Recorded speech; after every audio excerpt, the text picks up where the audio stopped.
Assalamualaikum students, welcome back to Mathematics Prime. Today we will do exercise 1C, question number 3 and 4 of your exercise direct and inverse proportion book D2. So move towards the book and read out the statement. Okay ji, question number 3 is if x is inversely proportional to y and we have a value of x and value of y, then different parts of this questions are find the value of x when y is given, then find a connecting equation. It depends on you कि आप पहले connecting equation find कर लें, क्योंकि पहले ही हम mostly कर लेते हैं, ये बाद में करें. Then find out the value of y with respect to the x.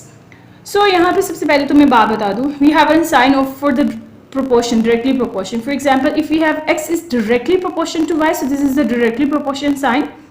इस साइन को आप प्लेस करते हैं और हम क्या लिख देंगे y. But if you have a statement x is inversely proportion, so same sign use होता है, इनवर्सली में आपके पास चीज रेसिप्रोकल में चली जाती है ऐसे. So this is called inversely proportion. First we make the statement, then connecting equation, then after we will solve the question.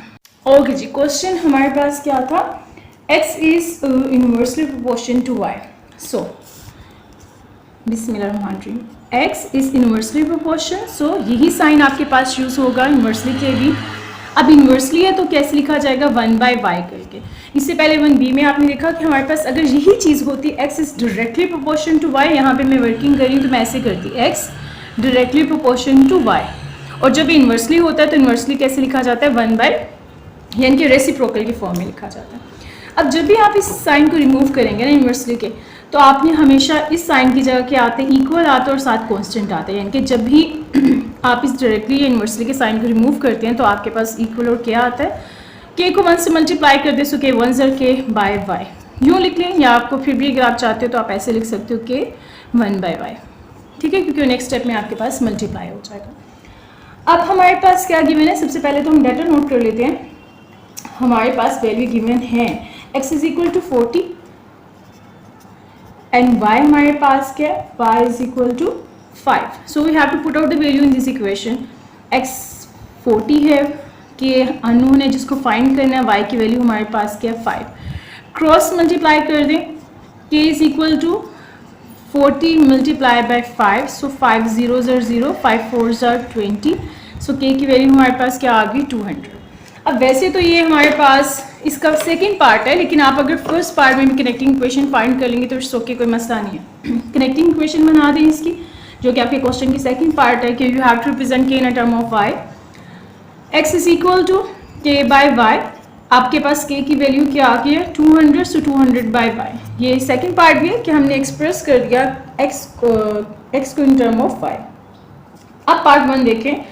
Part 1 में हमारे पास है कि हमें वैल्यू फाइंड आउट करनी है x की.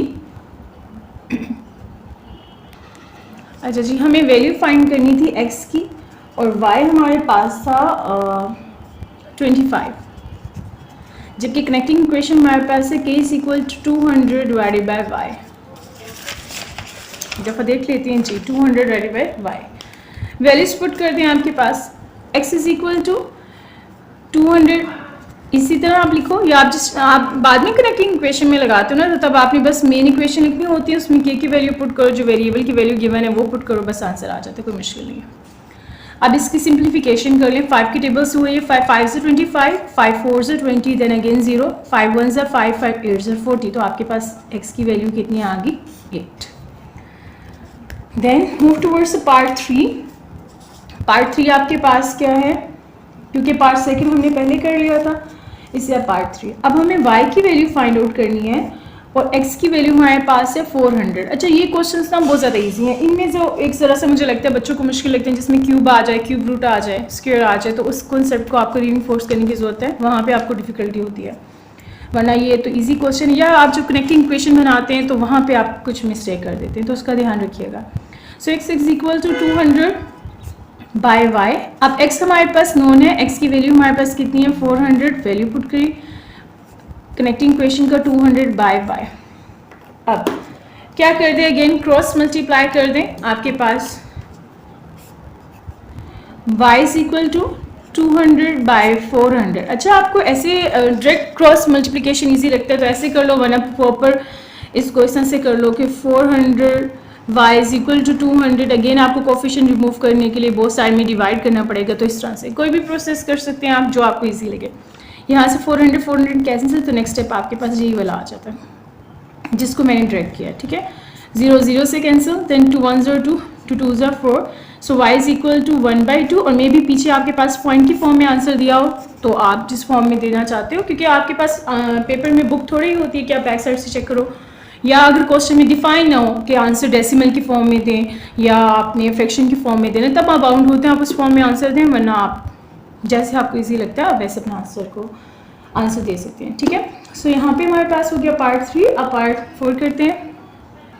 अच्छा जी, क्वेश्चन नंबर 4 हमारे पास है, if Q is inversely proportion to P, no matter कि Q है, P है, आपका नाम लिखा है, किसी और का नाम लिखा है, जो भी उन्होंने लिखा वेरिएबल Q है तो Q लिख दो। फॉर एग्जाम्पल मेरा नाम होता है यहाँ पे, तो यहाँ पे मैं अपना नाम लिख दी। वेरिएबल है ना, वेरिएबल का मतलब है कोई भी नाम हो सकता है, ठीक है। So Q is inversely proportion to P, क्योंकि जब स्टूडेंट्स को क्वेश्चन बोले जाएँ तो मैम x के साथ था, अब तो y के साथ आए, y की स्क्वायर के साथ आ रहा है, या कोई और वेरिएबल आए तो कंफ्यूज हो जाते हैं। आपने कंफ्यूज नहीं होना, ठीक है।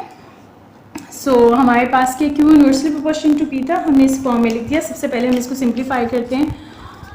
जब भी इनवर्सली का साइन रिमूव होगा, so is equal to KP। आप बेटर है, मैं हमेशा सिखाती हूँ कि पहले इस तरह से फॉर्म में लिखे फिर इसमें स्विच किया करें, ताकि आपको कॉन्सेप्ट सही से हो, वरना आपको यहाँ पे भी बच्चे याद कर रहे होते हैं फार्मूला के Q इज इक्वल या QP या XP is equal to K star. उन चीज़ों में ना फंसे। आपको जो ये क्वेश्चन आएगा या पेपर में ब्लैंक्स में आ जाता है, तो खुद ड्राइव करके आप इसको फाइंड कर लिया करें। देन आपके पास Q की वैल्यू गिवन है, so Q is equal to 0.25 and P is equal हमारे पास है 2K। पुट करके सबसे पहले हम K की वैल्यू फाइंड कर लेते हैं। So 0.25 is equal to K divided by 2, cross multiply कर लें। K is equal to 0.25 multiply by 2, इसको मल्टीप्लाई कर लेते हैं। 0.25 यहाँ पे मैं वर्किंग कर रही हूँ साइड पे, 2 5 से 10, 2 2 0 4 + 1 5 एंड 0। सो आपके पास क्या आ जाएगा, K इज इक्वल टू 0.50। अच्छा जी, अब इसको हम पुट कर देते हैं कनेक्टिंग इक्वेशन में। Q is equal to 0.50 divided by P। अब पार्ट 1 हमारे पास है, हमने एक्सप्रेस करना है Q in terms of P। So part 1 हमारे पास पूरा हो गया। Now part 2 is find the value of Q, okay, when we have a value of P that is equal to 5। अब ये वैल्यू आपको कनेक्टिंग इक्वेशन में पुट कर देनी है, ठीक है। सो हमारे पास Q अननोन है, सो Q को इसी तरह लिखे 0.50 डिवाइडेड बाय P आपके पास क्या 5। अब इसको हम कर देते हैं डिवाइड। सो 5 1 से 5, पॉइंट पहले से मैं डायरेक्ट कर रही हूँ, तो पहले से 0 पॉइंट लगा हुआ यहाँ से करते हैं। 5 1 से 5 एंड देन 0। चाहो तो आप ऐसे करके डायरेक्ट डिवाइड कर ले सकते हो, चाहो अगर कैलकुलेटर आपको अलाउ है वो कर सकते हो, वरना इसकी 0.50 डिवाइड बाई 5 इस तरह से डिवाइड कर सकते हैं आप। मल्टीपल मेथड्स होते हैं ना, जो आपको इजी लगता है, जो आपके लिए इजी आप वो करो। पॉइंट खत्म कर दें, ऊपर 50 होगा डिवाइडेड बाय पॉइंट खत्म किया तो पॉइंट के नीचे 1, आगे जितने डिजिट्स होते हैं उतने 0, और ये वाला 5 आपके पास। 0 0 से कैंसिल, 5 1 5 5 1 5, सो 1/10, और 1/10 को जो आप सोल्व करो तो आपके 0.10 आता है, 10, और ये मैंने डायरेक्ट इस तरह से कर लिया था। अब दोनों तरीक़ों से कर सकते हो, ठीक है। अब हमारे पास इसका थर्ड पार्ट है कि हमें वैल्यू फाइंड आउट करनी है, किसकी, P की वैल्यू फाइंड करनी है, और जबकि हमें Q की वैल्यू दी हुई है दैट इज़ 0.2। अब इसको कनेक्टिंग इक्वेशन में पुट कर देते हैं। चलो एक दफ़ा रीराइट कर लेते हैं। पेज का लास्ट एंड हमारे पास P की फाइंड करनी थी और Q हमारे पास गिवन था दैट इज़ 0.2। कनेक्टिंग इक्वेशन हमारे पास जो थी, this is Q is equal to 0.50, Q is equal to 0.50 divided by P।